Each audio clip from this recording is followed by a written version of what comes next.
తన అతిక్రమములకు పరిహారం పొందినవాడు, తన పాపములకు ప్రాయశ్చిత్తం పొందనివాడు ధన్యుడు.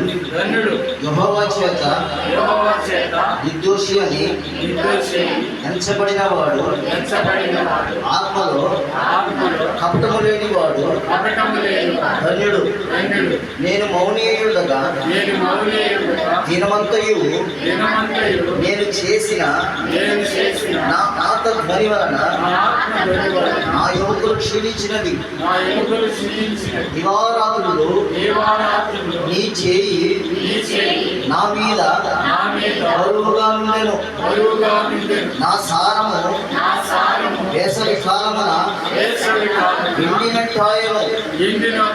నా దోషమును కప్పుకొనక నీ ఎదుట నా పాపము ఒప్పుకొంటిని.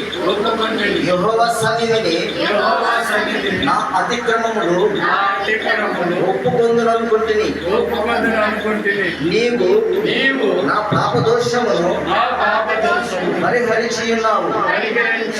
కావున నీ దర్శన కాలమందు భక్తి గల వారందరూ నిన్ను ప్రార్థన చేయుదురు. హల్లెలూయా. కొద్ది మాటలు